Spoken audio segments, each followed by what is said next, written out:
کمائی کو حلال بنایا جائے کہ کہیں ایسا تو نہیں ہے کہ میں دوسرے کسی اور کا حق لے کے اپنے بچوں کو کھلا رہا ہوں، یہ بچے کل قیامت کے دن میرے لیے وبال کا ذریعہ بن جائیں گے۔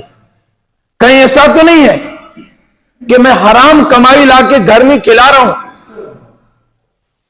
علماء نے تاریخ میں ایک واقعہ لکھا ہے کہ حجاج بن یوسف جو بادشاہ گزرا ہے، یہ جب بغداد میں جب مقرر ہوا بادشاہ،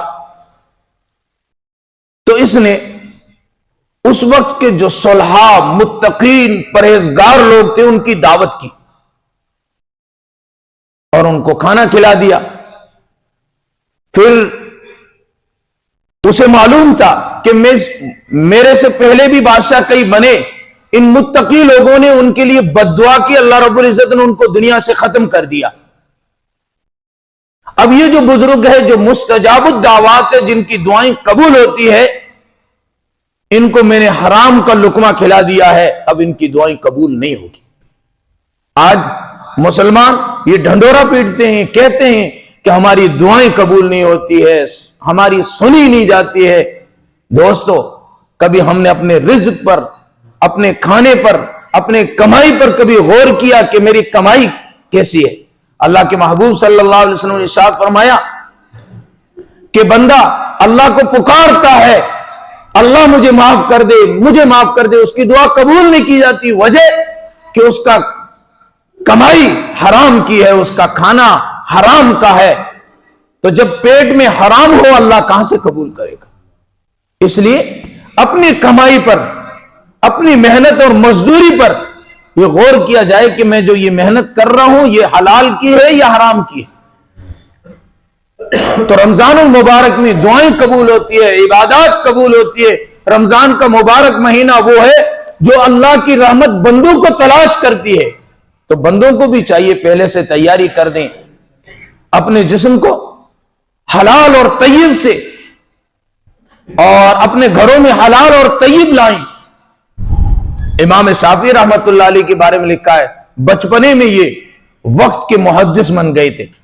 ان کے بارے میں لکھا ہے کہ امام مالک رحمت اللہ علیہ کے مہمان بنے۔ حضرت امام مالک رحمت اللہ علیہ نے ان کو لکھ رہے تھے اسے تنکے سے، کہا کہ علم کی بید بھی کر رہے ہو، دکھائی تو نہیں دیتی؟ کہا حضرت میں یوں ہی نقل کر رہا تھا کہ مشابہت ہو جائے، میں اپنے دل پر لکھ رہا تھا۔ پوچھا تو سناؤ؟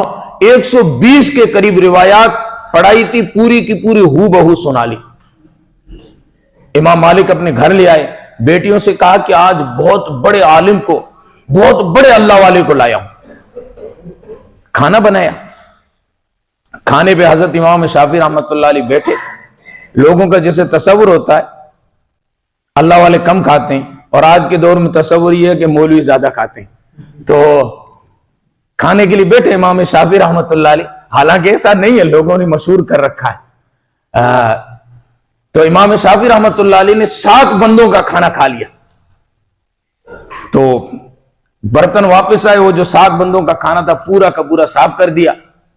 تو ان بیٹیوں نے کہا کہ ابو آپ تو کہہ رہے تھے اللہ والے ہیں، اللہ والے کیسے ہیں؟ یہ کھایا کتنا ہے؟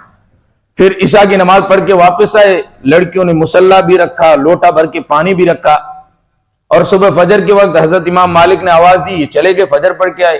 صبح بیٹیوں نے دیکھا کہ مصلی ویسے کے ویسے رکھا ہوا ہے اور لوٹا بھی ویسے کے ویسے رکھا ہوا ہے، مسجد میں پانی کا انتظام ہے نہیں، وضو بھی نہیں کیا، بغیر وضو کی فجر بھی پڑھ لی۔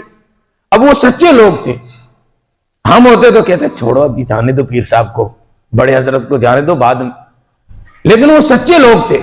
امام مالک رحمت اللہ علیہ نے اعتراض کیا کہ حضرت میری بیٹیاں اعتراض کرتی ہے۔ پوچھا کیا اعتراض؟ کہا ایک تو یہ کہ 7 بندوں کا کھانا تھا، 6 بندوں کا کھانا تھا، آپ پورا کا پورا کھا گئے، اور دوسرا یہ کہ پوری رات مصلی بھی رکھا ہوا تھا اور یہ وضو کے لیے پانی بھی رکھا ہوا تھا، آپ نے رات کو عبادت بھی نہیں کی، اور دوسری یہ کہ بغیر وضو کے فجر پڑھائی۔ حضرت نے کہا کہ جب میں کھانا کھانے لگا، حلال کھانا مجھے ملا، طیب کھانا ملا، میرا جی چاہ رہا تھا کہ جس کو باوضو ہو کے بنایا گیا ہو، میں کیوں نہ اپنا جزء بدن بنا لوں، پھر بعد میں ایسا کھانا ملے نہ ملے زندگی میں، اس لیے کہا کہ میں پورا کھا گیا۔ اور پھر یہ حلال اور طیب کھانا تھا، برکت والا بابرکت کھانا تھا، رات کو نیند کہاں سے آتی؟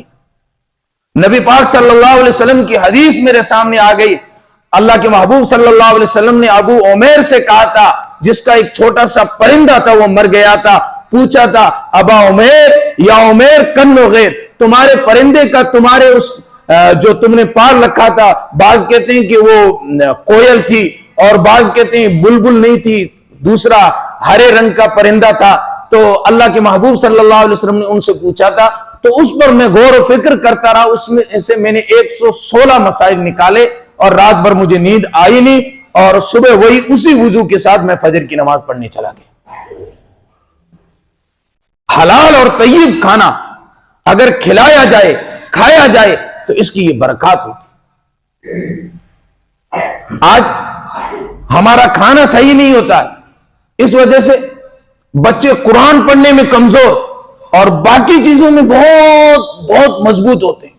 وجہ اس کی کیا ہے کہ ہم اپنا کھانا، اپنی کمائی کو حلال بنائیں، پھر گھر میں برکتیں آئے گی، نماز کی توفیق ملے گی، دعائیں قبول ہوگی۔ تو اللہ رب العزت نے اسی بات کو قرآن مقدس میں کہا، یا ایھا الناس کلوا مما فی الارض حلالا طیبا، کہ زمین میں سے اللہ رب العزت نے جو حلال چیزیں بنائی ہے ان حلال چیزوں کو کھاؤ۔ آگے فرمایا وَلَا تَتَّبِعُوا خُطُوَاتِ الشَّيْطَانِ، شیطان کی اتباع نہ کرنا، پیروی نہ کرنا، تمہارا کھلا دشمن ہے۔ اس آیت